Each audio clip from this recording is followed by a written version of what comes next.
ओम साई राम, ओम साई नाथाय नमः.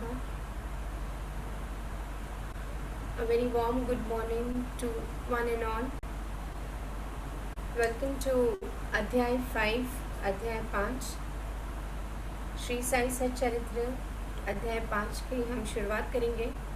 उससे पहले अपने गुरु अपने साई को नमस्कार करते हुए उन्हें थैंक यू बोलेंगे. उनकी ब्लेसिंग्स हम लेंगे, उनका आशीर्वाद हम लेंगे ताकि वो हमारे साथ रहे, हमें गाइड करें, हमें वो समझ दे जिसके लिए हम सब आज एक साथ एकजुट होकर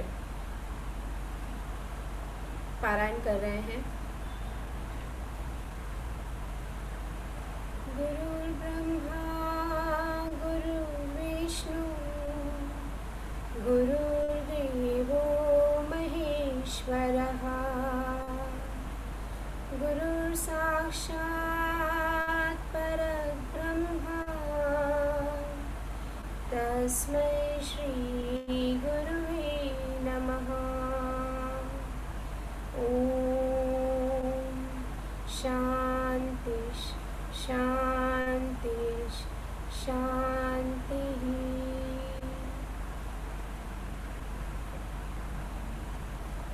शुरू करते हैं अध्याय 5.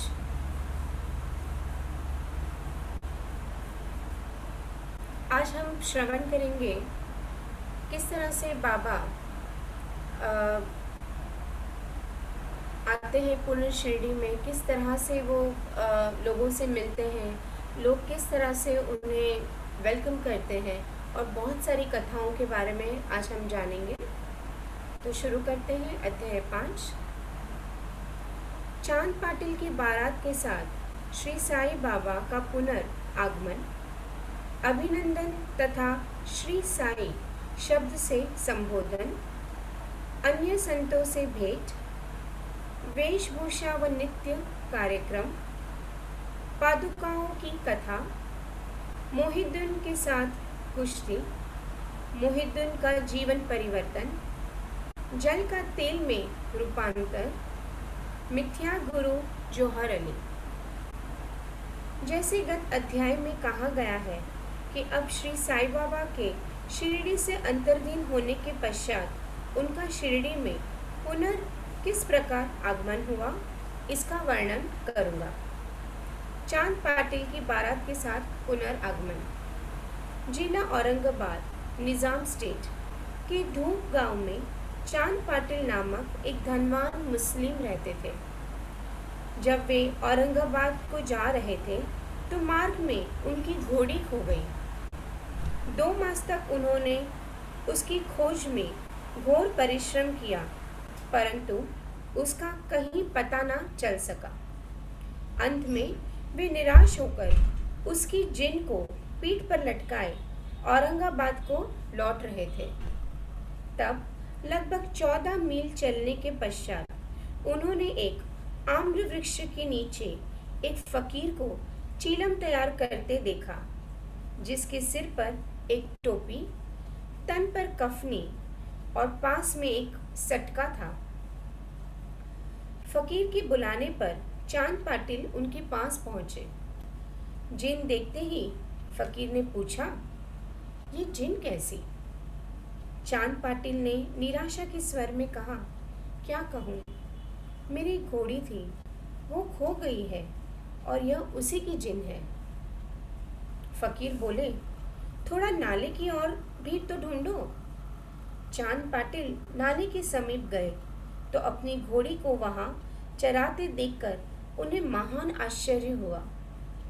उन्होंने सोचा कि फकीर कोई सामान्य व्यक्ति नहीं, वरन कोई उच्च कोटि का मानव दिखलाई पड़ता है.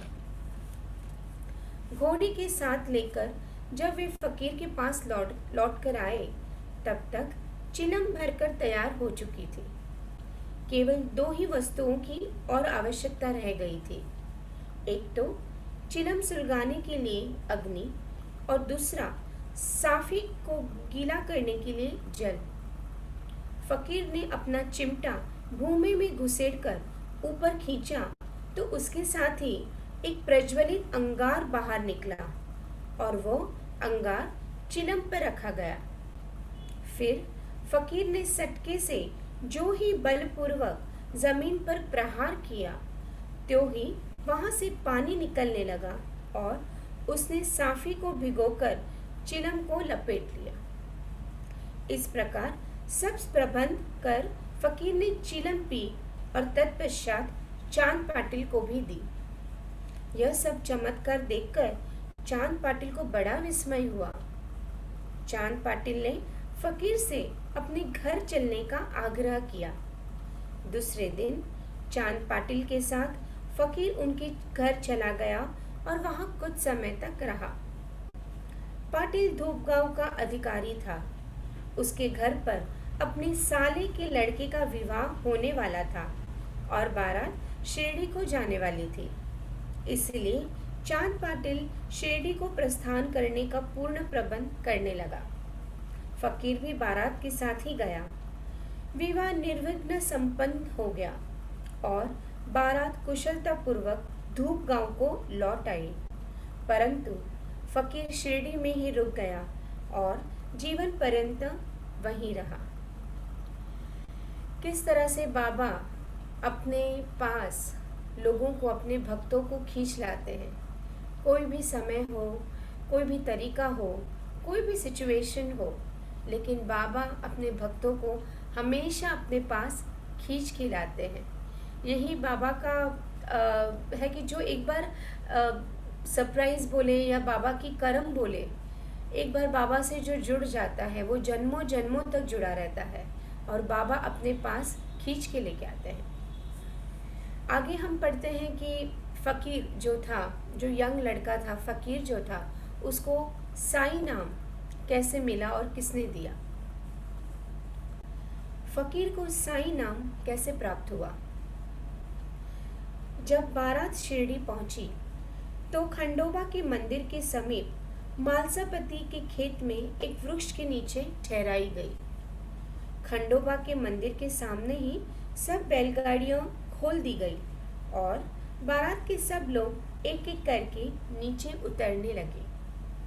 तरुण फकीर को उतरते देख मालसापति ने आओ साई, यानी कि या साई कहकर उनका अभिनंदन किया तथा अन्य उपस्थित लोगों ने भी साई शब्द से ही संबोधन कर उनका आदर किया।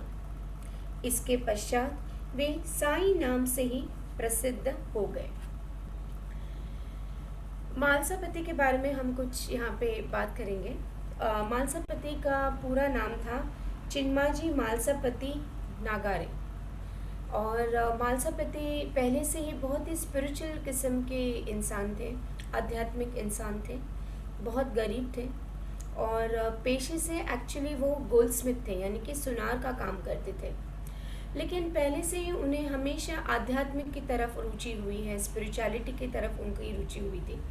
और उस ज़माने में शिरडी बहुत छोटा सा गांव हुआ करता था, तो उनका जो काम काज था वो ज़्यादा नहीं चलता था और वो विठोबा के मंदिर में पूजा का कार्य भी रेगुलरली किया करते थे। उनकी वाइफ थी, 2 बेटियां थी। कहने के लिए तो वो काफ़ी स्पिरिचुअल थे, लेकिन बोलते ना कि भौतिक जवाबदारी, मटेरियलिस्टिक नीड्स के लिए हमेशा उन्हें तंगी रहती थी। काफ़ी बार उन्हें भूखा सोना पड़ता था, उनके परिवार को भूखा सोना पड़ता था। लेकिन मालसापति उन्होंने कभी भी किसी से कोई पैसा नहीं मांगा, किसी से कोई उधार नहीं मांगा। जो था, जितना था, जिस तरह से वो रोज़ी रोटी अपना निभा लेते थे। और वो विठोबा के बहुत बड़े भक्त थे, हमेशा ध्यान में रहते थे। और एक दिन ऐसा होता है जब वो सोए होते हैं तो उनको विठोबा दर्शन देते हैं और विठोबा उनको कहते हैं कि तुम क्या कर रहे हो, किस तरह से तुम अपना जीवन जी रहे हो, ये तुम्हें मुझ पे विश्वास नहीं है क्या, तुम्हें सुनार का काम पसंद नहीं, फिर भी क्यों कर रहे हो। और जैसे ही उनको ये सपना आया तुरंत उनकी उन्होंने अपनी आंखें उनकी खुल गई और उन्हें लगा सही बात है, मेरा मन वहाँ पे नहीं लगता, लेकिन भौतिक रिस्पॉन्सिबिलिटी के वजह से उन्हें करना पड़ता होता है। लेकिन वो ज़्यादातर हमेशा वो ध्यान में आध्यात्मिक रुचि ही उन्हें हमेशा खींचती लाई। और बहुत ही प्योर इंसान थे, बहुत ही आध्यात्मिक इंसान थे। जैसे ही उन्होंने साईं बाबा को तरुण अवस्था में पालकी से उतरते देखा, लोगों के साथ देखा, तो पता नहीं अचानक से उनके मन से या साई, यानी कि मराठी में आओ को या बोलते हैं, तो उन्होंने या साई करके संबोधन किया फ़कीर को। और कहते हैं कि जैसे साईं बाबा, जब वो तो फ़कीर थे, और जैसे आते तो उन्हें विठोबा का जो मंदिर था, खंडोबा का जो मंदिर था, उन्हें बहुत अच्छा लगा। तो वो ऐसे ही बोले कि रहने के लिए ये जगह बहुत ही शांत है, बहुत ही प्यारी है। तो मालसापति को, भले उनको अंदर से था कि ये बहुत ही दिव्य पुरुष है, दिव्यता यानी कि डिविनिटी उनके चेहरे से झलक रही है, उनके पूरे ऑरा से दिव्यता, डिविनिटी छलक रही है, लेकिन उनकी वेशभूषा मुस्लिम जैसा उनको लग रहा था, मुस्लिम यवन जैसा लग रहा था। तो वो थोड़े डिस्कम्फर्ट थे, क्योंकि कंडीशनिंग तो होती ही है, हम कितने भी स्पिरिचुअलिटी में आगे बढ़ जाए, लेकिन कुछ कुछ जगह पे कुछ कुछ चीज़ों में कंडीशनिंग रहती है। तो वही चीज़ भगत मालसापति के साथ भी हुई। तो उन्होंने साईं बाबा को विठोबा मंदिर में आने से मना कर दिया, रहने से मना कर दिया। तो बाबा ने कहा कोई बात नहीं, तुम्हारी इच्छा नहीं तो मैं नहीं रहूँगा। और फिर वो बोलते हैं कि आप काम करें, यहाँ पे नहीं, बट आप शिरडी में अंदर जाइए, गांव में रहिएगा आप। तो साईं बाबा जाते हैं, और गांव में टूटी फूटी मस्जिद होती है, जिसे द्वारका माई नाम दिया गया बाद में।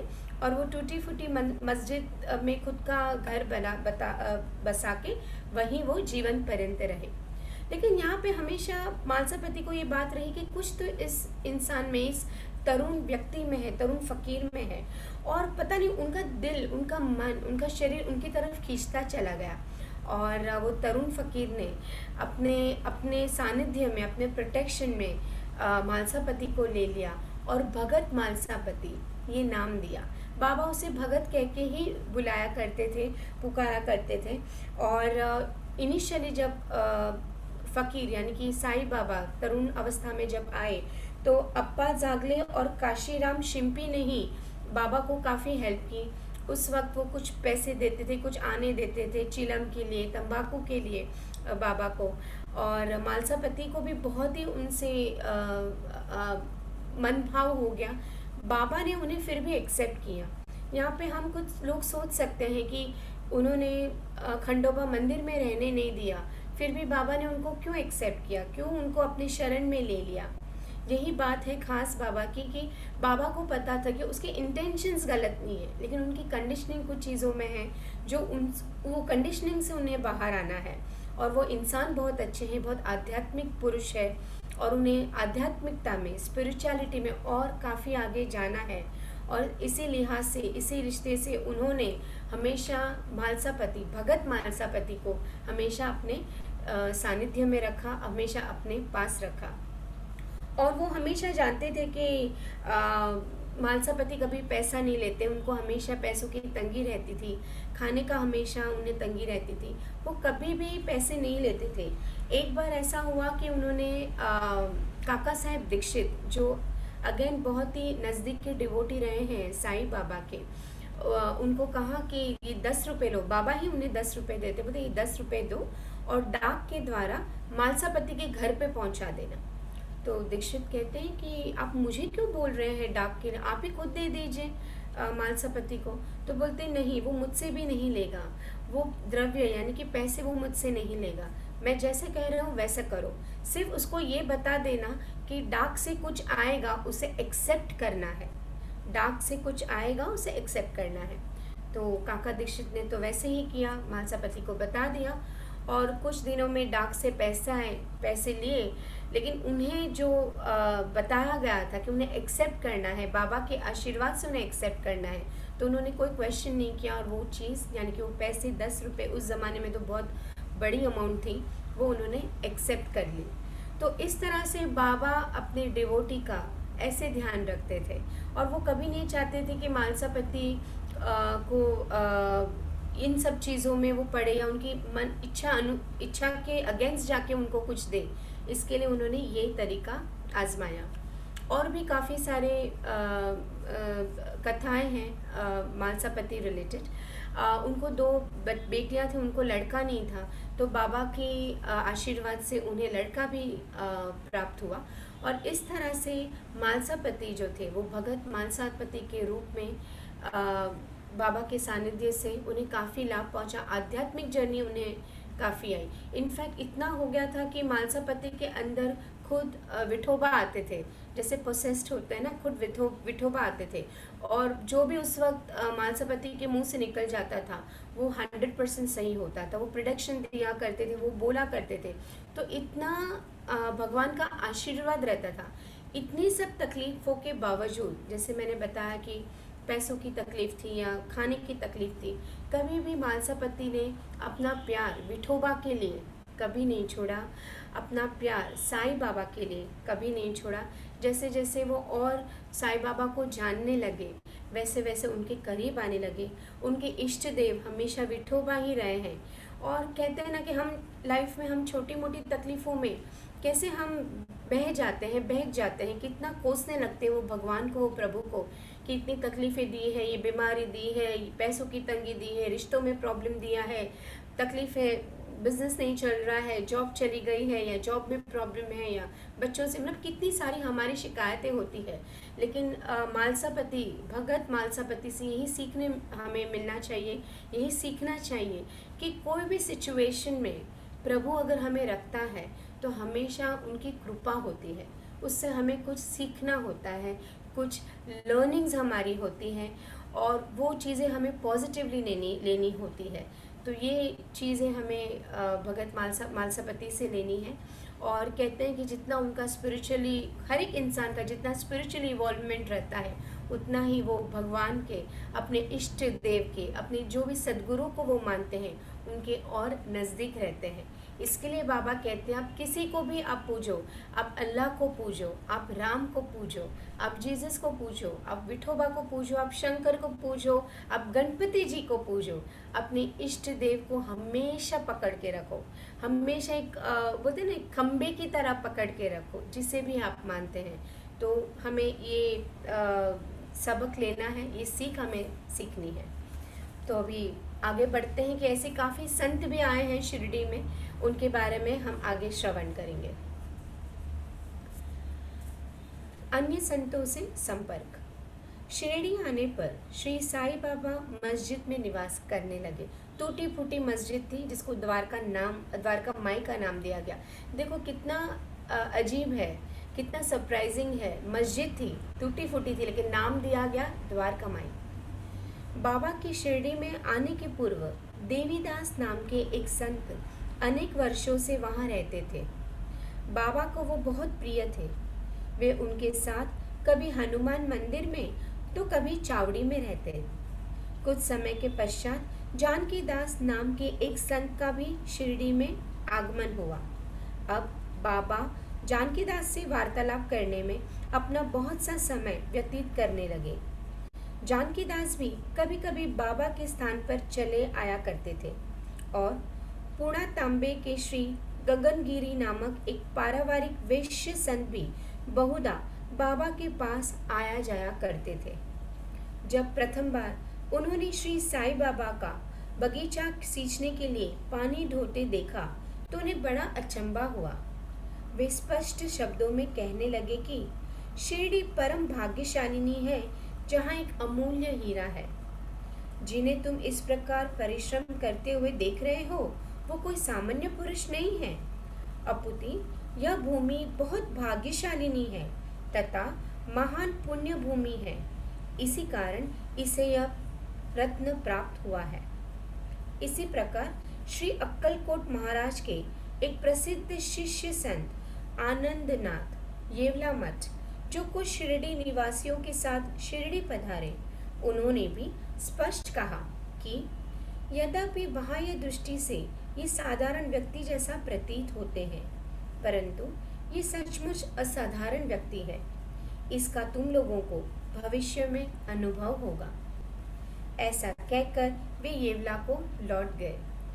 यह उस समय की बात है जब शिरडी बहुत ही साधारण सा गांव था और साईं बाबा छोटी उम्र के थे। तो तो देखा जाए तो शिरडी में बाबा ही नहीं, काफ़ी संतों का आवन जवन हुआ करता था। आते थे, कुछ समय के लिए रुक जाते थे और फिर चले जाते थे। लेकिन साईं बाबा जब वो आए और वो हमेशा जीवन पर्यंत, मरण मरण पर्यंत वो हमेशा वहीं रहे। कहते हैं बाबा ऑलमोस्ट 80 साल तक शिरडी में ही रहे। ओके। बाबा का रहन सहन व नित्य कार्यक्रम। तरुण अवस्था में श्री बाबा ने अपने केश कभी भी नहीं कटाए और वे सदैव एक पहलवान की तरह रहते थे। जब वे राहता जाते, जो कि शिरडी से 3 मील दूर है, तो वहाँ से वे गेंदा, जाई और जूही के पौधे मोल ले आया करते थे। वे उन्हें स्वच्छ करके उत्तम भूमि देकर लगा देते और स्वयं सींचते थे। ये जो लाइन है कि बाबा स्वच्छ करके, वो फूलों को स्वच्छ करके उत्तम भूमि देखकर, यानी कि वो सीड, वो हमेशा देखते थे कि भूमि कितनी उत्तम है। कहते हैं ना कि उपजाऊ सीड होने चाहिए, उपजाऊ भूमि होनी चाहिए, ताकि वो जो सीड है उसके अंदर का हमें फूल है या फल है या जो भी है, वृक्ष है, छोटा सा प्लांट है, तो ये अच्छे से वो उगता है। तो बाबा यहाँ पे हमें क्या समझाते हैं? अपने विचार, अपने आचार, अपना जो इंटेंशंस है वो इम्पॉर्टेंट है कि वो सही रहे, वो प्योर रहे। गलती हर इंसान करता है, हर एक इंसान से गलतियाँ होती हैं, जाने अनजाने में, लेकिन इंसान वही है जो अपनी गलती को सुधारे। इंटेंशंस कभी बुरे नहीं होने चाहिए। भले काफ़ी सारी चीज़ों में हमारा व्यवहार ऊपर नीचे हो सकता है, गलत हो सकता है, गलती हो सकती है, काफ़ी बार हम ना समझी में बहुत चीज़ें गलत कर देते हैं, लेकिन इंटेंशंस गलत नहीं होने चाहिए। हमारी जो भूमि है वो उपजाऊ होनी चाहिए, यानी कि कभी जो भी हमें संस्कार मिलते हैं, जो भी हमें ज्ञान मिलता है, जिस किसी से भी हमें ज्ञान मिलता है, वो उपजाऊ, वो हमें आगे जाके हमारी लाइफ को और हमारे आसपास के लोगों की लाइफ को भी पॉजिटिवली सुधार सके। वामन तात्या नाम के एक भक्त उन्हें नित्य प्रति 2 मिट्टी के घड़े दिया करते थे। इन घड़ों द्वारा बाबा स्वयं ही पौधों में पानी डाला करते थे। जैसे ही घड़े वहाँ रखते वैसे ही वे फूट जाया करते थे, क्योंकि वे बिना तपाए और कच्ची मिट्टी के बने रहते थे। दूसरे दिन तात्या उन्हें फिर 2 नए घड़े दिया करते थे। यह क्रम 3 वर्षों तक चला और श्री साईं बाबा के कठोर परिश्रम तथा प्रयत्न से वहाँ फूलों की एक सुंदर फुलवारी बन गई। आजकल इस स्थान पर बाबा की समाधि मंदिर की भव्य इमारत शोभायमान है, या जहाँ सहस्त्र भक्त आते जाते रहते हैं। देखो बाबा को भी कितनी मेहनत करनी पड़ी, एक ज़मीन को खोदना, करना, उसको संचार करना, उसको नर्चर करना, रेगुलरली पानी डालना, कितना बाबा ने मेहनत की और उसका फल क्या मिला कि 3 सालों में बहुत सुंदर सा बागीचा हो गया। तो हम भी अगर चेंजेस, अगर हम भी रोज़ थोड़े थोड़े पॉजिटिव चेंजेस लाया करें अगर हम अपनी लाइफ में, तो मे भी शायद रातों रात फ़र्क ना हो, या मे भी तुरंत फ़र्क हमें ना दिखाई दे, लेकिन ग्रेजुअली, स्लोली, धीरे धीरे हम में वो पॉजिटिविटी, वो अच्छे संस्कार, वो अच्छे संकल्प हमारे लाइफ को और बेटर और ज़्यादा बेटर बना सकते हैं। अब हम श्रवण करेंगे नीम वृक्ष के नीचे पादुकाओं की कथा। नीम वृक्ष जो है बहुत ही अद्भुत वृक्ष है। डेफिनेटली खाने के लिए तो बहुत कड़वा लगता है उसका पत्ता, लेकिन उसकी गुण, औषधि गुण है। नीम, आज हम लोग आज के मॉडर्न युग में भी नीम के बनाई चीज़ों का हम यूज़ करते हैं, जैसे नीम का तेल हुआ या नीम का साबुन हुआ या नीम की टूथपेस्ट हो गई। उस ज़माने में भी नीम के बारे में लोगों का ऐसा था कि बहुत कड़वा है, लेकिन फिर भी बाबा की कृपा से, बाबा के वहाँ पे बैठने से वो वृक्ष जो कड़वा था उसमें भी बहुत ही एक औषधि रूप ले लिया था वो वृक्ष ने। और जहाँ पे बाबा बैठते थे, कहते हैं कि वहाँ का जो वृक्ष के जो नीम के पत्ते थे वो फिर भी मीठे होते थे। तो आते हैं आगे, जानते हैं कि किस तरह से पादुकाओं का वहाँ पे नीम वृक्ष के नीचे किस तरह से पादुकाएं बनवाई गई और किस तरह से उनको पूजा गया। श्री अक्कलकोट महाराज के एक भक्त जिनका नाम भाई कृष्णा जी अलीबागकर था, उनके चित्र का नित्य प्रति पूजन किया करते थे। एक समय उन्होंने अक्कलकोट, जो सोलापुर जिला में है, जाकर महाराज की पादुकाओं का दर्शन एवं पूजन करने का निश्चय किया। परंतु प्रस्थान करने के पूर्व अक्कलकोट महाराज ने स्वप्न में दर्शन देकर उनसे कहा कि आजकल शिरडी ही मेरा विश्राम स्थल है और तुम वहां जाकर मेरा पूजन करो। यानी कि कृष्णा जी को सपने में आके कहते कि अक्कलकोट नहीं, तुम शिरडी जाकर मुझे प्रे करो, मेरा ध्यान करो। इसलिए भाई ने अपने कार्यक्रम में परिवर्तन कर शिरडी आकर श्री साईं बाबा की पूजा की। वे आनंद पूर्वक शिरडी में 6 मास रहे और इस स्वप्न की स्मृति स्वरूप उन्होंने पादुकाएं बनवाई। किस तरह से हमें इंस्पिरेशन मिलती है, किस तरह से लोगों को इंस्पिरेशन मिलती है। शक 1834 में श्रावण में शुभ दिन देखकर नीम वृक्ष के नीचे वे पादुकाएं स्थापित कर दी गई। दादा केलकर तथा उपासनी महाराज ने यथाविधि स्थापना उत्सव संपन्न किया। एक दीक्षित ब्राह्मण पूजा के लिए नियुक्त कर दिया गया और प्रबंध का कार्य एक भक्त सगुण मेरू नायक को सौंपा गया। अब इसका पूरा डिस्क्रिप्शन पूरा इन ब्रीफ दिया गया है। ठाणे के सेवानिवृत्त मामलेदार श्री बी देल, जो कि श्री साईं बाबा के परम भक्त थे, उन्होंने सगुण मेरू नायक और गोविंद कमलाकर दीक्षित से इस विषय में पूछताछ की। पादुकाओं का पूर्ण विवरण श्री साईं लीला भाग 11 संख्या 1 पुष्ट 25 में प्रकाशित हुआ है, जो निम्नलिखित है। शक 1834 में मुंबई के एक भक्त डॉक्टर रामराव कोठारे बाबा के दर्शनार्थ शिरडी आए। उनका कंपाउंडर और उनके एक मित्र भाई कृष्णा जी अलीबागकर भी उनके साथ में ही थे।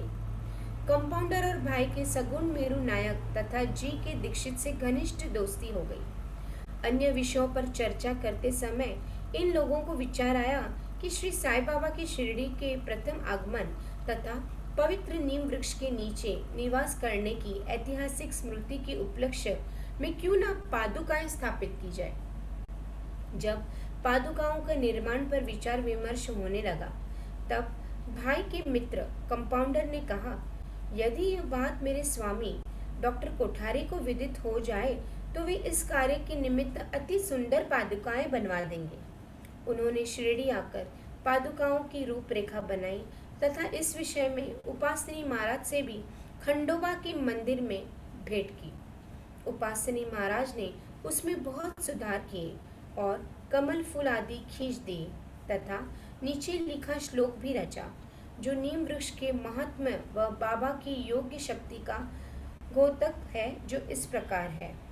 सदा निम्ब वृक्षस्य मूलाधिवासत् सुधास्त्रिवर्णं तिक्तमप्रियं तम तरु कल्पवृक्षाधिकं साधयन्तं नमामीश्वरम सद्गुरु साईनाथम। यानी कि मैं भगवान साईनाथ को नमन करता हूँ, जिनका सानिध्य पाकर नीम वृक्ष कटु तथा प्रिय होते हुए भी अमृत वर्षा करता है।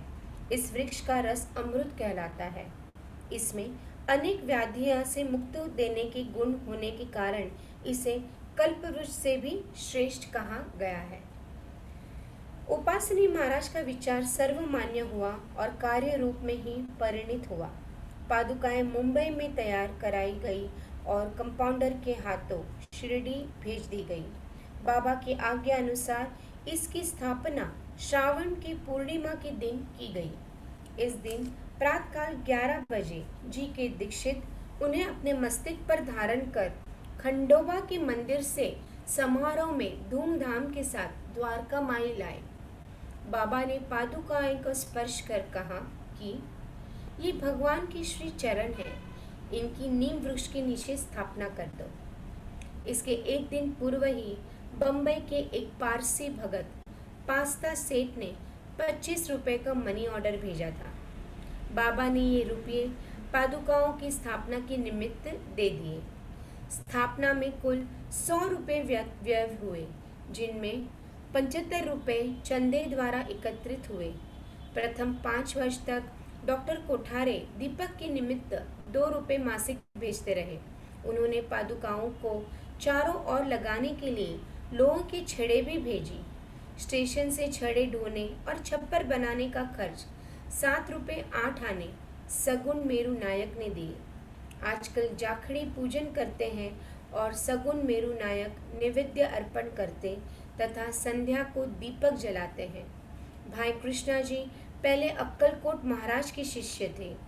अक्कलकोट जाते हुए वे शक 1834 में पादुका स्थापना के शुभ अवसर पर शिरडी आए और दर्शन करने के पश्चात जब उन्होंने बाबा से अक्कलकोट प्रस्थान करने की आज्ञा मांगी तब बाबा कहने लगे, अरे अक्कलकोट में क्या है, तुम वहाँ व्यर्थ क्यों जाते हो, वहाँ के महाराज तो यही हैं, यानी कि वो खुद स्वयं है। यह सुनकर भाई ने अक्कलकोट जाने का विचार त्याग दिया। पादुकाएं स्थापित होने के पश्चात वे बहुधा शिरडी आया करते थे। श्री B.V. देव ने अंत में ऐसा लिखा है कि इन सब बातों का विवरण हेमाडपंत को विदित नहीं था, अन्यथा वे श्री साई सच्चरित्र में लिखना कभी नहीं भूलते। यानी कि जो ओरिजिनल था, मैंने जैसे बताया कि वो काव्य रूप में है, जो ओरिजिनल ऑलमोस्ट 750-800 पेजेस की है, जो काव्य रूप में हेमाडपंत ने लिखा था। तो मे भी शायद वो वाक्य उन्हें नहीं पता था, इसलिए उन्होंने ओरिजिनल जो है उसमें उन्होंने इंक्लूड नहीं किया ये जो हमने श्रवण किया ये कथा उसके बारे में। और बाबा के पास बहुत सारे पैसे आते थे, लोग दान करते थे, दक्षिणा लेते थे, बाबा इनफैक्ट मांगते भी थे, लेकिन कभी भी बाबा ने खुद के लिए उन्होंने कभी पैसा खर्च नहीं किया। वो लोगों में बांट देते थे, अच्छे कार्यों में वो बांट देते थे। वो आगे हम कथा श्रवण करेंगे। अभी हम पढ़ते हैं मोहिउद्दीन तंबोली के साथ कुश्ती और जीवन परिवर्तन। किस तरह से बाबा जब बहुत यंग थे, तरुण थे, तो कुश्ती भी लड़ते थे और किस तरह से हार गए, उसकी हम आगे श्रवण करेंगे कथा। शिरडी में एक पहलवान था जिसका नाम मोहिउद्दीन तंबोली था। बाबा का उससे किसी विषय पर मतभेद हो गया। फलस्वरूप दोनों में कुश्ती हुई और बाबा हार गए। इसके पश्चात बाबा ने अपने पोशाक और रहन सहन में परिवर्तन कर दिया। वे कफनी पहनते, लंगोट बांधते और एक कपड़े से सिर ढकते थे। वे आसन तथा शयन के लिए एक टाट का टुकड़ा काम में लाते थे। इस प्रकार फटे पुराने चिथड़े पहनकर वे बहुत संतुष्ट प्रतीत होते थे।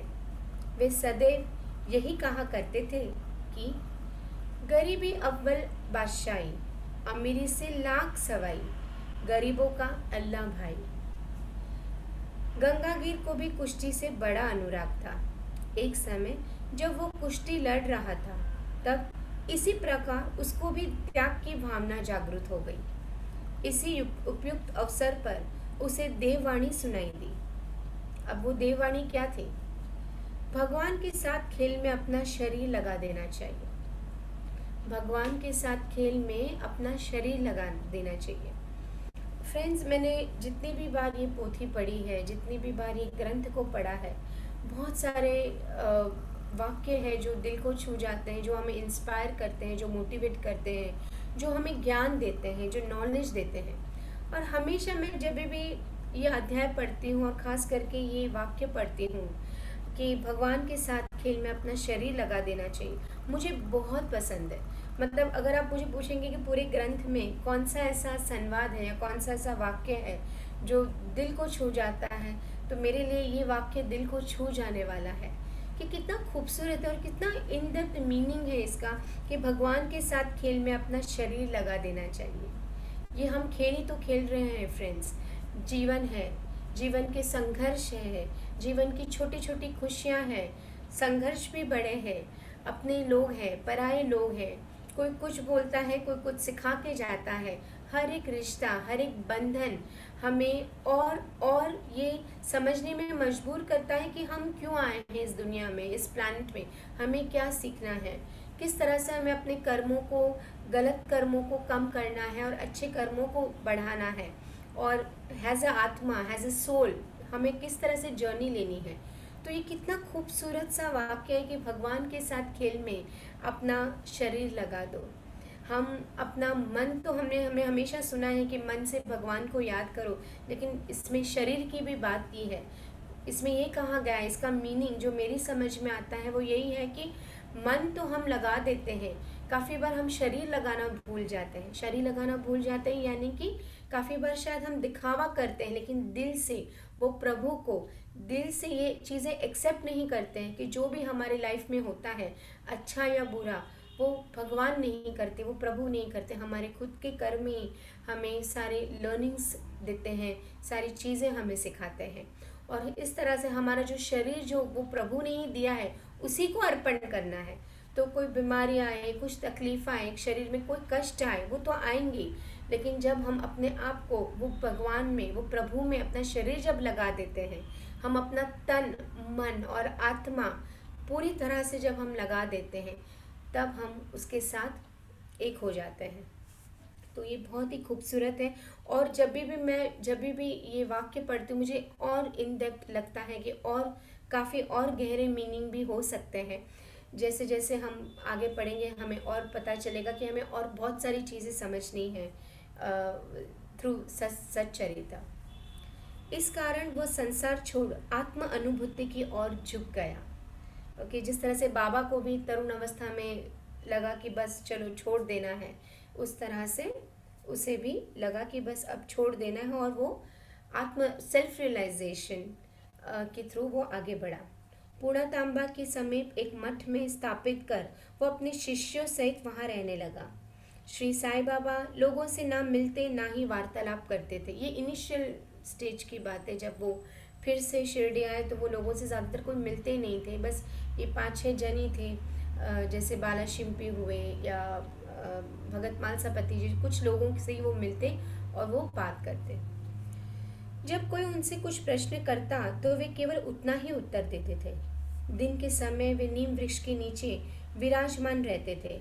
कभी कभी वे गांव की मेड़ पर नाले के किनारे एक बबूल वृक्ष की छाया में भी बैठे रहते थे, और संध्या को अपनी इच्छा अनुसार कहीं भी वायु सेवन को निकल जाया करते थे। नीम गांव में वो बहुधा बाला साहिब डोंगले के घर जाया करते थे। बाबा श्री बाला साहेब को बहुत प्यार करते थे। उनके छोटे भाई, जिनका नाम नाना साहिब डोंगले था, वे द्वितीय विवाह करने पर भी उनको कोई संतान ना थी। बाला साहेब ने नाना साहेब को श्री साईं बाबा के दर्शनार्थ शिरडी भेजा। कुछ समय पश्चात उनकी श्री कृपा से नाना साहेब के यहाँ पुत्र रत्न हुआ। इसी समय से बाबा के दर्शनार्थ लोगों की अधिक संख्या में आना प्रारंभ हो गया तथा उनकी कीर्ति भी दूर दूर तक फैलने लगी। अहमदनगर में भी उनकी अधिक प्रसिद्धि हो गई। तभी से नाना चंदोरकर, केशव चिदंबर तथा अन्य कई भक्तों का शिरडी में आगमन होने लगा। बाबा दिन भर अपने भक्तों से घिरे रहते और रात्रि में जीर्ण शीर्ण मस्जिद में शयन करते थे। इस समय बाबा के पास कुल सामग्री थी, वो थी चीलम, तंबाकू, एक टमरेल, एक लंबी कफनी, सिर के चारों ओर लपेटने का कपड़ा और एक सटका था, जिसे वे सदा अपने पास रखते थे। फ्रेंड्स, जब भी आप शिरडी जाएं तो वहाँ पे म्यूज़ियम है, शिरडी म्यूज़ियम है। कभी भी आप जाएं तो ज़रूर म्यूज़ियम में आप जाइएगा, म्यूज़ियम में देखिएगा। अभी भी सॉरी, ये सारी जो चीज़ें हैं अभी भी वहाँ पे म्यूज़ियम में रखी गई है लोगों के दर्शन के लिए। जैसे चक्की जिसमें पीसते थे वो रखा है, उनकी पालकी रखी हुई है, बाबा के कपड़े रखे हुए हैं, तो बहुत सारी चीज़ें। तो जब भी मौका मिले फ्रेंड्स तो पक्का आप जाइएगा। हमने तो बाबा को देखा नहीं एटलीस्ट, बट ये सारी चीज़ें देखकर भी हमें बहुत ही अपनापन लगता है। ऐसा लगता है कि बाबा हमारे साथ ही है, हमारे पास ही है। तो जब भी मौका मिले फ्रेंड्स तो ज़रूर वहाँ का म्यूज़ियम आप एक बार विज़िट कीजिएगा। सिर पर सफ़ेद कपड़े का एक टुकड़ा वे सदा इस प्रकार बांधते थे कि उसका एक छोर बाएं कान पर से पीठ पर गिरता हुआ ऐसा प्रतीत होता था मानो बालों का जुड़ा हो। हफ्तों तक वे इन्हें स्वच्छ नहीं करते थे। पैर में कोई जूता या चप्पल नहीं पहनते थे। केवल एक टाट का टुकड़ा ही अधिकांश दिन में उनके आसन का काम करता था। वे एक कोपिन धारण करते और सर्दी से बचने के लिए दक्षिण मुख में धूनी तपाते थे। वे धूनी में लकड़ी के टुकड़े डाला करते थे तथा अपने अहम इच्छाओं और समस्त विषय आसक्तियों की उसमें आहुति दिया करते थे। वे अल्लाह मालिक का सदा उच्चारण किया करते थे। बाबा, जैसे मैंने बताया, जैसे वो रोज़ चक्की पीसने का कार्य लगभग जब तक वो जिए तब तक उन्होंने किया। वो चक्की में क्या पीसते थे? अपने भक्तों की बीमारियाँ, भक्तों की प्रॉब्लम्स, उनकी आसक्तियाँ, उनकी नेगेटिविटी, उनकी बीमारियाँ, उनकी प्रेयर्स, जो भी था, जो भी कमियाँ थी भक्तों में, जो भी तकलीफ़ें थी भक्तों में, वो उस चक्की के आटे में पीसते थे। धुनी में भी यही है। धुनी में भी वो क्या डालते थे? हमें लगता है वो लकड़ियाँ डालते थे, लेकिन एक्चुअली लकड़ियाँ नहीं थे। अपनी हद से ज़्यादा इच्छाएं, अपनी कमियां, अपनी आसक्तियां, अपना अहंकार, लोगों का अहंकार, लोगों की तकलीफ़ें वो धुनी में डाल के उसको ख़त्म करते थे। और दूसरा वो वही मैसेज देते थे कि at the end of the day हम भी एक राख बनेंगे, हम भी एक राख बन जाएंगे। तो ये अहम, ये गुस्सा, ये तकलीफ़ें, ये तेरा मेरा, ये लेकर हम कहाँ जाएंगे? एंड में हमारा भी अंत एक वो राख के समान, एक धूनी के समान ही हो जाएगा। 1912 के पश्चात कुछ परिवर्तन हुआ। पुरानी मस्जिद का जीर्णोद्धार हो गया, उसमें एक फर्श भी बनाया गया। मस्जिद में निवास करने के पूर्व बाबा दीर्घ काल तक तकिया में रहे। वे पैरों में घुंघरू बांधकर प्रेम विलय होकर सुंदर नृत्य व गायन भी करते थे। बाबा को हमेशा आर्ट, यानी कि भजन, कीर्तन, गायन, शायरी, कव्वाली, हमेशा उन्हें हमेशा इंटरेस्ट रहा। और वो आर्टिस्टों का बहुत ही मान सम्मान रखते थे, उन्हें पैसे देते थे और लोग अपनी प्रतिभाएं, अपने स्किल्स को उनके सामने उजागर करते थे। यहाँ पे आगे बढ़ने से पहले फ्रेंड्स, मैं आपको एक रियल लाइफ इंसिडेंट बताती हूँ। ये जो 1962 की बात है, मतलब कहते हैं ना कि बाबा के महासमाधि लेने के बाद भी मिराकल्स होते हैं, उनकी लीलाएं होती हैं, आज भी होती हैं। तो ये कहानी है, ये ट्रू इंसिडेंट है बाय रामचंद्र करके थे, रामचंद्र जी, जिनकी बारे में मैं आपको बताऊंगी। 1962 में एक ट्रेजेडी हुई शिरडी में। 22 लोग मर गए थे। शिरडी का एक पर्टिकुलर स्थान पे दीवार गिर गई थी और दीवार गिरने से 22 लोगों की मृत्यु ऑन द स्पॉट हो गई। तो ये जो ट्रेजेडी हुई थी 1962 में, तो उस वक्त न्यूज़पेपर्स तो बहुत होते थे, तो न्यूज़पेपर्स में बहुत सारी आर्टिकल आए थे कि इस तरह से शिरडी में नुकसान हो गया, इस तरह से शिरडी में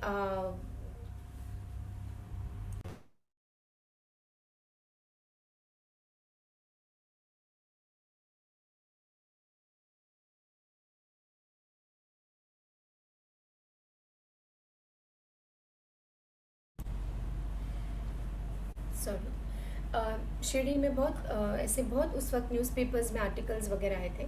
तो ये बात है श्री रामचंद्र गोविंद कोयांडे की, जो मुंबई के ही रहने वाले थे, मुंबई के ही रेसिडेंट थे। और उन्होंने ये हेडलाइंस जब न्यूज़पेपर में पढ़ी तो उन्हें बहुत दुख हुआ, उन्हें बहुत तकलीफ़ हुई। उन्हें लगा कि ऐसे कैसे हो सकता है, बाबा का धाम, शिरडी धाम, और इतने लोग, बेकसूर लोग मर गए दीवार गिरने से। और इतना उनको दिल पे लग गई वो बात, इतना उनको अटैच्ड हो गए वो इस बात से कि उन्हें बाबा पर से विश्वास ही उठ गया, उन्हें शिरडी के नाम से भी विश्वास उठ गया। उन्हें बिल्कुल अच्छा नहीं लगता था और उन्हें इतना नेगेटिविटी आ गई कि जो भी साईं भक्त, जब वो किसी भी साईं भक्त के संपर्क में आते थे तो वो हमेशा पूछते थे कि आपके साईं बाबा ने क्या किया। देखो, उनके ही स्थान पे, उनके ही तीर्थ स्थल पे, उनके ही पैरों में लोग मर गए और वो कुछ नहीं कर सके, ना वो बचा सके ना कुछ कर सके। अल्टीमेटली वो डिवोटी थे, बाबा के दर्शन के लिए आए थे और क्या हो गया। और जब ये ऐसी बातें पूछते थे अपने मतलब डिवोटीज़ को, या जो भी बाबा को, साईं बाबा को मानते थे, तो पूछते थे कि तुम्हारे बाबा ने ऐसा क्यों किया, क्या रीज़न था, फिर ऐसे बाबा को क्यों पूजना। लेकिन कोई भी डिवोटी, कोई भी भक्त उन्हें गाइड नहीं कर सका, उन्हें आंसर नहीं दे सका, मतलब, और उन्हें सेटिस्फेक्शन आंसर नहीं मिला, या यूँ कहें कि उन्हें सेटिस्फैक्ट्री आंसर नहीं मिले। तो वो हमेशा ये गुस्से, वो दुख में, वो पेन में हमेशा रहे कि ऐसा क्यों हो गया। दिन बीतते गए और 1965 में उन्हें नासिक में ट्रेनिंग के लिए जाना था as a assistant police inspector के रूप में। और नासिक से शिरडी तो बहुत ही नज़दीक है, तो वहाँ पे उनके फ्रेंड्स ने कहा कि चलो नासिक है, आए हैं हम ट्रेनिंग के लिए, तो हम शिरडी जाते, तो वो नहीं गए क्योंकि उन्हें गुस्सा था, वो पेन था, वो तकलीफ था और उन्हें सेटिस्फैक्ट्री आंसर नहीं मिला। उन्हें आंसर चाहिए था कि ऐसा क्यों हो गया। दिन बढ़ते गए, साल बढ़ते गए और उन्होंने बाबा को एक सद्गुरु भगवान का रूप मानने से उन्होंने इनकार कर दिया। और जैसे जैसे दिन बीतते गए, 1972 की बात है, 1972 में हुआ यूँ कि उनकी जो वाइफ है, उन्होंने एक बुक किया था, एक पिलग्रिमेज बुक किया था, एक यात्रा उन्होंने बुक की थी। उन्होंने यात्रा बुक की थी एक ट्रैवल एजेंट के थ्रू। 2 दिन का पैकेज था और वो 2 दिन में उन्होंने काफ़ी जगहों, जो भी पैकेज होता है, वो पैकेज में उन्होंने शिरडी भी वो पैकेज में इंक्लूड हो गया था। और जहाँ पे वो यात्रा के लिए गए थे वो थे आलंदी, देहू रोड, नासिक, त्र्यंबकेश्वर और मुक्तिधाम, शिरडी। अब वो पूरा पैकेज था तो वो तो मना कर नहीं सकते थे। अच्छा, उनके साथ जो रामचंद्र जी थे, उनके 3 बच्चे, उनके फादर इन लॉ, उनकी मदर इन लॉ, यानी कि उनकी वाइफ के मम्मी डैडी, सब मिलके वो लोग ग्रुप में गए थे यात्रा के लिए। अब हुआ ही उन्हें शिरडी के लिए तो वैसे भी गुस्सा था, लेकिन it was a part of a pilgrimage. वो जो यात्रा का पार्ट था, यात्रा था, तो उनको अटेंड करना ही था। हुआ यूँ कि थर्सडे के दिन, गुरुवार के दिन वो शिरडी पहुंचते हैं और एवरी थर्सडे को पालकी निकलती है। पालकी बहुत धूमधाम से पालकी निकलती है, आज भी होता है, पालकी का प्रोसेशन होता है और उन्हें वो पालकी देखने का सौभाग्य मिलता है। रामचंद्र जी और उनकी फैमिली को पालकी प्रोसेशन देखने का, यानी कि जो बारात निकलती होती है पालकी में, उस वक्त तो बाबा थे लेकिन बाबा कभी पालकी में बैठे नहीं थे, लेकिन वैसे ही बाबा की आज की तारीख में बाबा का फ़ोटो फ्रेम या बाबा की फ्रेम पालकी के अंदर रख के वो हर जगह शिरडी में घुमाई जाती है। तो उन्होंने 1972 में ये देखने का मौका मिला और पता नहीं क्या हो गया कि जैसे उन्होंने वो पालकी का देखा, समारोह देखा, उनको कुछ अलग सा स्पिरिचुअली उन्हें कुछ एनर्जी फील हुई उनके बॉडी में, उनके पूरे माइंड बॉडी में, उनके आत्मा में स्पिरिचुअल एनर्जी फील होने लगी और उन्हें बहुत ही इमेंसली वो चीज़ें इफ़ेक्ट हुई। उनको कुछ तो होने लगा, वो एक्सप्रेस नहीं कर सकते, उन्हें कुछ तो अंदर से भाव जागे, अंदर से एनर्जी उनको फील होने लगी और उन्होंने अपने आप को उसके अंदर सबमर्ज कर लिया। करना तो नहीं था, लेकिन बोलते ना कुछ चीज़ें हमें अपने आप सबमर्ज हो जाते हैं। हम अपना तन मन, अपनी आत्मा, हम अपना इंटेलेक्चुअल, अपनी सोच, हर चीज़ को हम अपने आप को समर्पण कर देते हैं। ऐसा काफ़ी बार होता है फ्रेंड्स कि कभी कोई मूर्ति देखी, कभी किसी की आवाज़ सुनी, कभी कोई गायन सुना, कभी कोई किस्सा सुना, तो हम अपने आप को इन्वॉल्व कर लेते हैं। हम भूल जाते हैं आजू बाजू क्या हो रहा है, हमारी मनस्थिति क्या है, हमारी सोच क्या है। तो यही था बाबा का दिव्यता, बाबा की डिविनेशन, कि वो पालकी देख के उन्हें कुछ तो हुआ, उन्हें स्पिरिचुअल अपलिफ्टमेंट हुआ, एक एनर्जी फ्लो हो गई उनकी बॉडी में और उन्होंने अपने आप को बाबा में सबमर्ज करने का एहसास फील हुआ। लेकिन इंसान होता है, अहम होता है, गुस्सा होता है, पेन होता है, तो वो चीज़ को मानने रेडी नहीं थे। लेकिन हाँ, उन्हें अच्छा तो लगा, ये चीज़ वो खुद भी मानते थे कि मुझे अच्छा लगा। फिर होता यूँ है कि वो शिरडी का ये करके फिर वो वापस आ जाते हैं, मुंबई आ जाते हैं। मुंबई आने के बाद एक रात्रि को वो सोए होते, तब उन्हें सपना आता है। वो सपने में वो क्या देखते हैं? वो सपने में देखते हैं कि उसके घर के दीवार पे साईं बाबा की एक फ़ोटो टंगी हुई है। साईं बाबा की फ़ोटो टंगी हुई है और उसी के ऑपोजिट उनका खुद का शर्ट टंगा है। ओके, एक साइड साईं बाबा की फ़ोटो टंगी है और ऑपोजिट, यानी कि आप अगर हमारा भी रूम होता है तो एक दीवार और दूसरी दीवार में कितना फ़र्क होता है, तो उसके ऑपोजिट रामचंद्र जी का शर्ट टंगा होता है। और ये सब वो सपने में देख रहे होते हैं।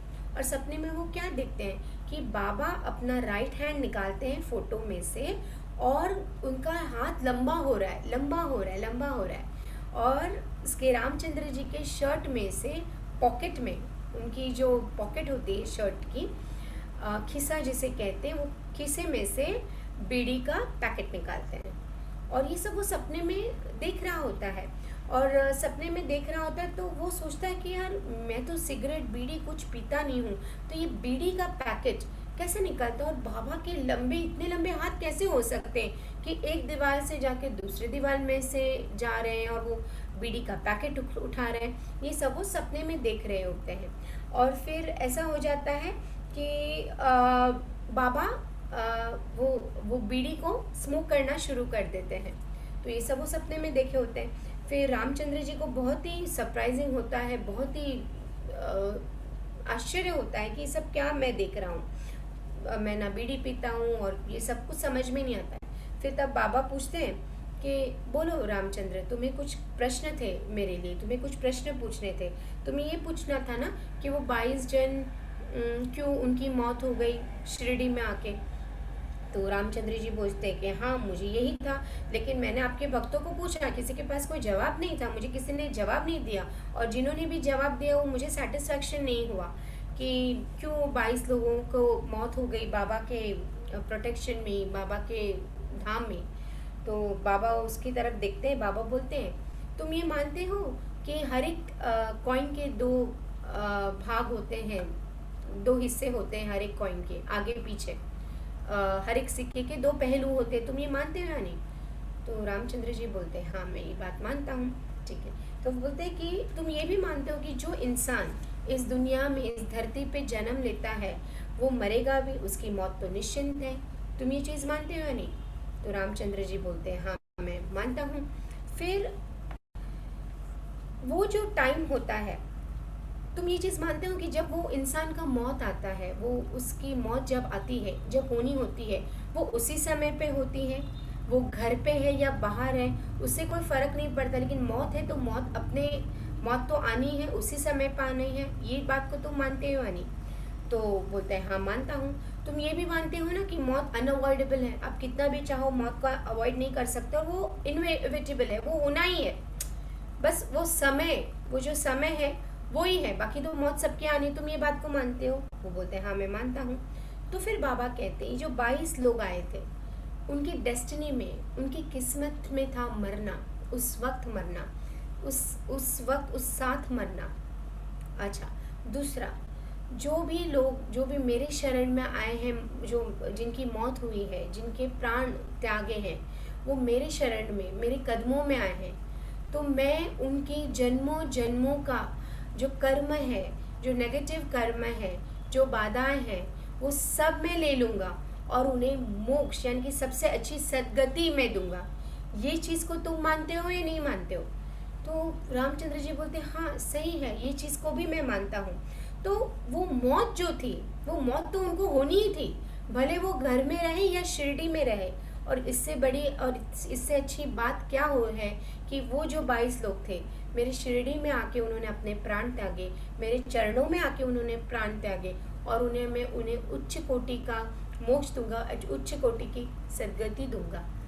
और जब बाबा ये बात रामचंद्र जी को बोलते हैं, तो बाबा उनको यही समझाते कि तुम एक ही साइड को क्यों देख रहे हो कॉइन की, तुम दूसरी साइड को क्यों देख के ये सारी चीज़ों को तुम क्यों नहीं समझ पाते? क्यों अहंकार, क्यों इतना गुस्सा, क्यों इतना पेन लेके बैठी हो?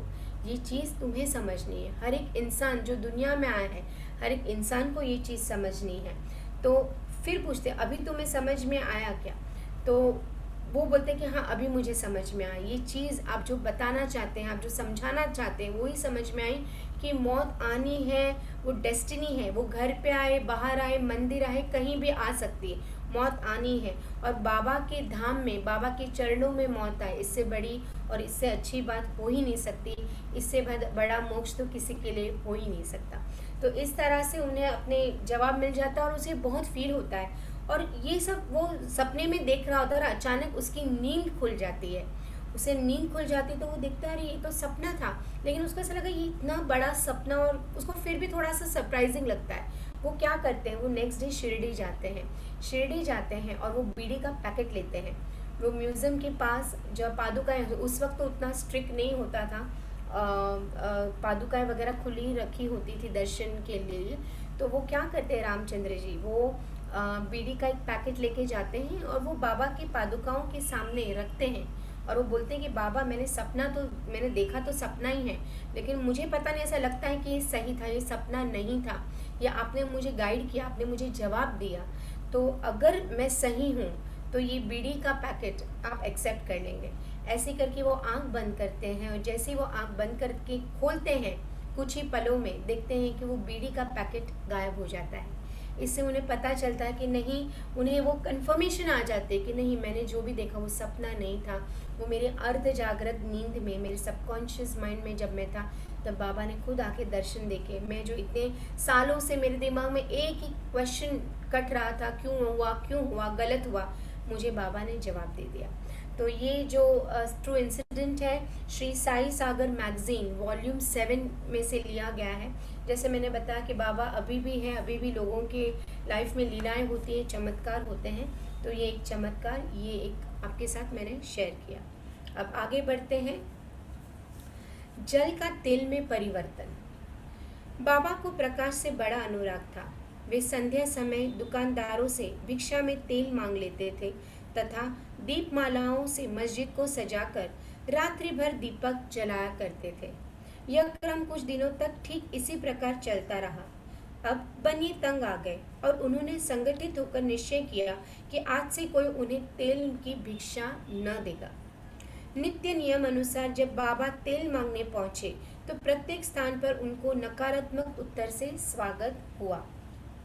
किसी से कुछ कहे बिना बाबा मस्जिद को लौट आए और सूखी बत्तियां दियों में डाल दी। बनिए तो बड़े उत्सुक होकर उन पर दृष्टि जमाए बैठे थे। बनिए को लगा कि ये क्या कर देगा फकीर, हमने तो तेल दिया नहीं, देखो अभी वो कैसे अपने मस्जिद माई को, अपनी द्वारका माई को किस तरह से वो दियों से रोशन करते हैं। तो वो सब देखते थे कि क्या कर रहे हैं ये क्या कर रहे हैं ये फकीर। बाबा ने टमरेल उठाया, उसमें बिल्कुल थोड़ा सा ही तेल था। उन्होंने उसमें पानी मिलाया और वो तेल मिश्रित जल वे पी गए। थोड़े से तेल में उन्होंने पानी बहुत सारा मिलाया और वो जल और पानी जो था उन्होंने बाबा ने वो पी लिया।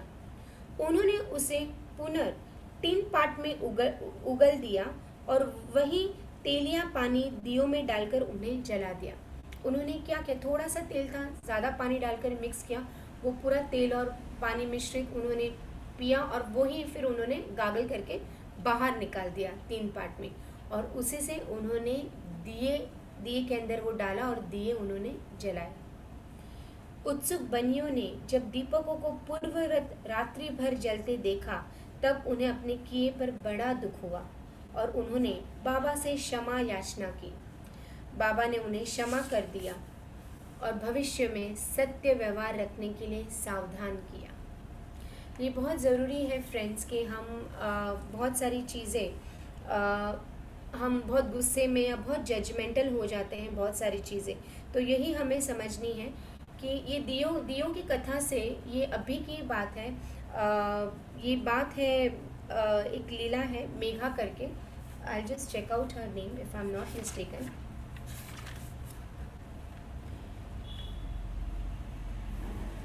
मेघा कामत करके है, जो उनकी कथा है, उनकी ट्रू स्टोरी है। 24 जुलाई 2002 को गुरु पूर्णिमा के दिन वो मंदिर में जाती है, दर्शन करती है और वो बाबा की भक्त है मेघा कामत करके, और वो दिन रात बाबा का नाम स्मरण वगैरह करती रहती है। एक बार ऐसा होता है कि रात को जब वो सोई हुई होती है, बाबा का नाम लेके उन्हें सोने की आदत होती है, बाबा का नाम लेके जैसे ही वो सो जाती है तो वो देखती है सपने में कि बाबा, वो खुद द्वारका माई में जा रही है, स्टेप्स चढ़ रही है, और जैसे ही वो स्टेप्स चढ़ रही है बाबा को देखती है और बाबा के पैरों को छूती है और बाबा का आशीर्वाद लेती है। फिर बाबा के साथ बैठ के वो वार्तालाप करती है। वो बाबा से क्या पूछती है, बाबा से पूछती है कि बाबा आप पानी से दिए क्यों जलाते हैं, आपके पास तेल भी था, आप पानी से दिए क्यों जलाते हैं, या आपके पास जब अगर पानी से आप दिए जला सकते हैं तो तेल क्यों नहीं, लेकिन आपने पानी से ही क्यों दिया जलाया। तो वो बाबा से क्वेश्चन पूछती है। तो बाबा पूछते हैं कि पानी से जलाओ या तेल से जलाओ, दिया क्यों जलाना होता है। लोग दिन में सुबह शाम दिया जलाते हैं, लोग 4-4 बार दिया जलाते हैं, लोग अखंड दिया भी जलाते हैं, लेकिन ये दिया जो प्रभु के सामने जला के या मेरे सामने जला के क्या फ़ायदा, जब दिल में प्यार ही नहीं है, किसी के लिए दया ही नहीं है, गुस्सा, अहंकार, इतने हम जज करते हैं लोगों को, इतना बुरा बोलते हैं लोगों को, क्या फ़ायदा। दिया क्यों जलाना होता है? दिया जब हम जलाते हैं तो प्रभु के सामने जलाते हैं, एक थैंक्स गिविंग के लिए, ग्रैटिट्यूड के लिए, प्यार के लिए। रोशनी जो होती है, घी या तेल का जो दिया होता है, उसकी जो प्योर एनर्जी होती है, जो अग्नि की प्योर एनर्जी होती है, वो चारों तरफ फैल जाती है, यानी कि नेगेटिविटी, अंधेरापन, जो डार्कनेस होता है, उसको वो क्लियर करती है। लेकिन बेटा, अपने दिल की जो डार्कनेस है, जो तुम लोगों के दिल की डार्कनेस है, उसका क्या? आज मैंने मनुष्य को बनाया, इन सब चीज़ों के लिए थोड़ी बनाया था। आज प्रभु ने मनुष्य को क्या नहीं दिया, फिर भी उसके दिल का अंधेरा कभी कम ही नहीं होता है। वो संसारी झंझटों में इतना अपने आप को इन्वॉल्व कर लेता है कि वो क्यों आया है इस धरती पे, किस लिए वो धरती पे आया, उसको वो भी समझ में नहीं आता। एम्पैथी, कंपैशन, काइंडनेस, वो सारी चीज़ें दिन बर दिन लोगों में कम होती जा रही है। लेकिन लोग दिखावा बहुत करते हैं, दिखावा बढ़ गया है। पूजा करना, पारायण करना, दिया बत्ती जलाना, धूप जलाना, ये सब चीज़ों का कोई फ़ायदा नहीं जब तक मन में प्यार नहीं है। एक इंसान को दूसरे इंसान के लिए प्यार नहीं है, एक इंसान को दूसरे के लिए तकलीफ़ों में साथ देना नहीं है, एक इंसान को दूसरे इंसानों में मदद करना नहीं है। अगर आप किसी को मदद नहीं कर सकते, कोई प्रॉब्लम नहीं, आप प्यार से मना कर सकते हैं। आप रूड होके उसे ये मत जताइए कि वो लायक नहीं है इस प्यार का। और बाबा उसको यही कहते हैं कि लोगों में अभी प्यार की कमी हो गई है, वो कंपैशन की कमी हो गई, दया माया की कमी हो गई, सिर्फ लोग अपना ही देखते हैं। तो बेटा, ये दिया जलाने का क्या फ़ायदा? तो ये वो सब, मतलब ये सारी चीज़ें वो सपने में देखती हैं, सुनती हैं। और ये भी बाबा बोलते हैं कि मैं चाहता हूँ तुम ये मैसेज सबको फैलाओ कि मैं चाहता हूँ लोग अपने दिल से दिया जलाएं, दिल के अंदर दिया जलाएं, प्योर हार्ट से दिया जलाए, लोगों की हेल्प करे, लोगों की काम आए, नेगेटिविटी से दूर रहे, पॉजिटिव रहे, अपने कर्मों पे ध्यान दे, अपने कर्मों के आचरण पे ध्यान दे, ना कि दिखावे पे ध्यान दे। तो मेघा, तुम मुझे प्रॉमिस करो कि ये जो है, ये लोग, जितने भी लोगों को मिलो, ये कथा, ये बात तुम समझाओगे मेरे ज़रिए, मेरे थ्रू ये बात तुम समझाओगे। और ऐसे ही होता है, जैसे ये सब सोचती है तुरंत उसकी आंखें खुल जाती है और वो अपना उसका सपना बाहर निकलता है और उसको ऐसा लगता है कि ये तो मैं सपने में से बाहर निकल गई, लेकिन वो गर्माहट, वो एनर्जी फिर भी फील करती है। और उसको पता है कि ये सिर्फ सपना नहीं था, बाबा ने खुद सपने के माध्यम से आके उसको ये एग्जाम्पल दिया। और जब भी वो कभी किसी को मिलती थी लाइफ में, वो ये बात डेफिनेटली बोलती थी, सबको गाइड करती थी। ये जो ट्रू इंसिडेंट है, ये जो कथा है, वो साई प्रसाद दीपावली मैगजीन में दी गई हुई है। तो जैसे मैंने बताया ना कि बाबा के महासमाध्या के बाद भी अभी भी लोगों की लाइफ में बाबा किसी भी माध्यम के थ्रू आते हैं और उन्हें जो मैसेज पहुंचाना है वो पहुंचा के ही रहते हैं। ठीक है, अब आगे बढ़ते हैं, आगे श्रवण करते हैं। मिथ्या गुरु जौहर अली, किस तरह से जौहर अली खुद को बाबा का गुरु बताता था, खुद को बाबा का गुरु बताता था, लेकिन कभी भी बाबा को इस बात से कोई परहेज़ नहीं थी, कोई प्रॉब्लम नहीं थी, क्योंकि बाबा में कोई ईगो नहीं था। हम पढ़ते हैं, श्रवण करते हैं। उपयुक्त वर्णित कुश्ती के 5 वर्ष पश्चात जौहर अली नाम के एक फ़कीर अपने शिष्यों के साथ रहाता आए। ओके, पहले वो रहाता आते हैं। वे वीरभद्र मंदिर के समीप एक मकान में रहने लगे। फ़कीर विद्वान था, कुरान की आयतें उसे कंठस्थ थी, उसको एकदम बाय हार्ट थी, कुरान की जो भी लाइनें थी, कुरान पूरी बुक उनको बाय हार्ट थी। उसका कंठ मधुर था। गांव के बहुत से धार्मिक और श्रद्धालु जन उसके पास आने लगे और उसका यथोयोग्य आदर होने लगा। लोगों से आर्थिक सहायता प्राप्त कर उसने वीरभद्रा मंदिर के पास एक ईदगाह बनाने का निश्चय किया। इस विषय को लेकर कुछ झगड़ा हो गया, जिसके फलस्वरूप जौहर अली राहता छोड़ शिरडी आया और बाबा के साथ मस्जिद में निवास करने लगा। ओके, वो राहता छोड़ के वो शिरडी आते हैं और बाबा के साथ उन्हीं के मस्जिद में वो रहते हैं। और बाबा ने कभी किसी को मना नहीं किया होता है, जब वो जानता है कि उसको कुछ लर्निंग्स है, कुछ सीखना है, तो अपनी तरीके से ही बाबा ने सिखाया है। उसने अपनी मधुर वाणी से लोगों का मन जीत लिया। वो बाबा को भी अपना शिष्य बताने लगा। बाबा ने कोई आपत्ति नहीं की और इस उनका शिष्य होना स्वीकार कर लिया। तब गुरु और शिष्य यानी कि जौहर अली और बाबा दोनों पुनः राहता में आकर रहने लगे। गुरु शिष्य की योग्यता से अनभिज्ञ था, परंतु शिष्य गुरु के दोषों से परिचित था। जौहर अली जो गुरु बन गया था उसे पता नहीं था कि बाबा क्या है, उनका दिव्यत्व क्या है, उनका डिविनेशन क्या है, उनका आध्यात्मिक शक्ति क्या है। लेकिन बाबा को तो पता था भले ये मेरा गुरु है, वो गुरु बोल रहा है, उसकी कमियां, उनका अहंकार उसे अच्छे से पता था। इतने पर भी बाबा ने कभी उनका अनादर नहीं किया और पूर्ण लगन से अपना कर्तव्य निभाते रहे और उसकी अनेक प्रकार से सेवा की। वे दोनों कभी कभी शिरडी भी आया जाया करते थे, परंतु मुख्य निवास राहता में ही था। बाबा उनकी सेवा करते थे, उनके लिए खाना बनाते थे, उनके पैर दबाते थे।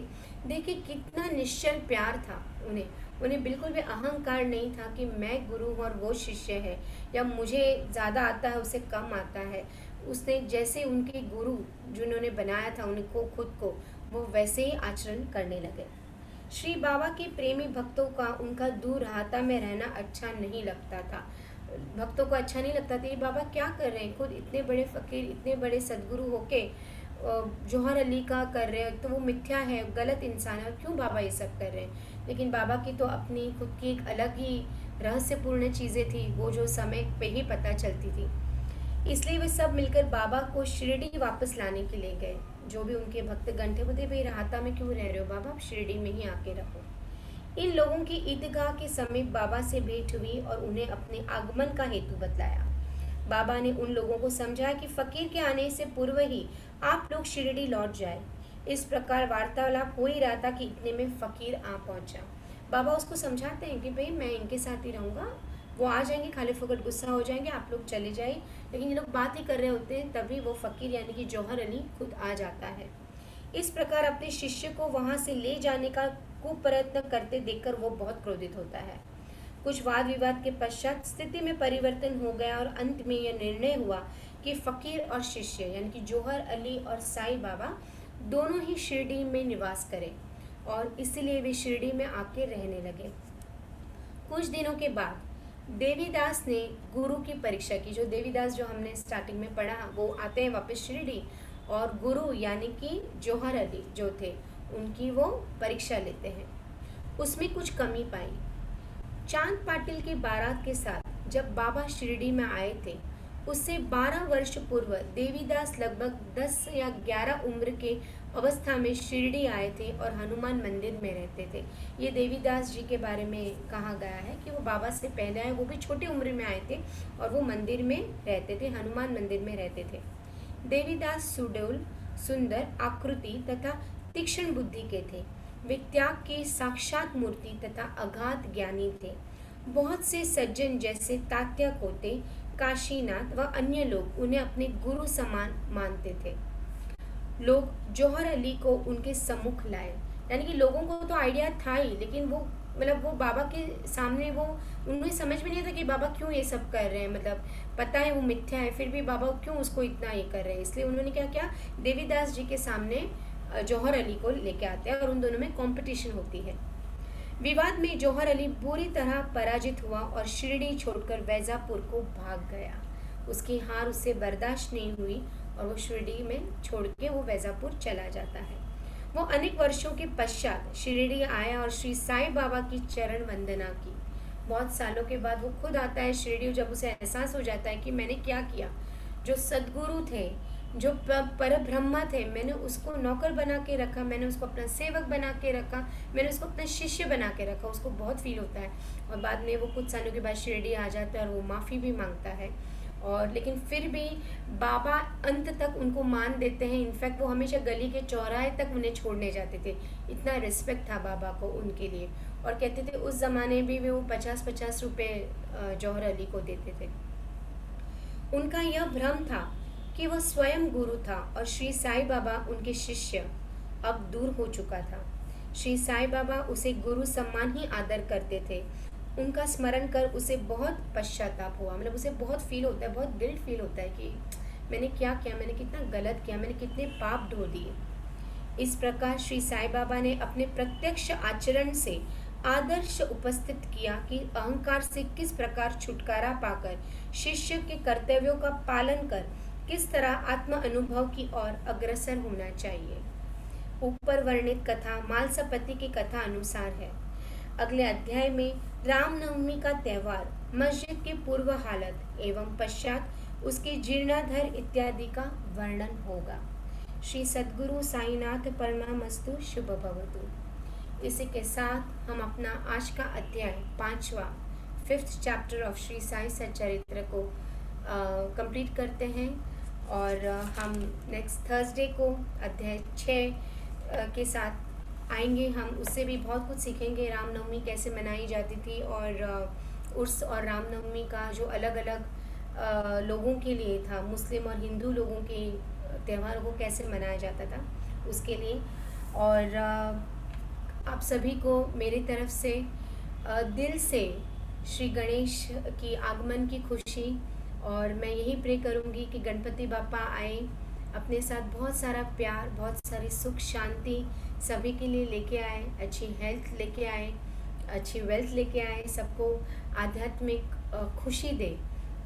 इससे सभी लोगों के मन में एक अलग स्पिरिचुअल ग्रोथ रहे, एक इम्प्रूवमेंट रहे हम सभी के अंदर। उसके लिए थैंक यू सो मच। उसके लिए हम गणेश भगवान और साईं बाबा को नमन करते हैं।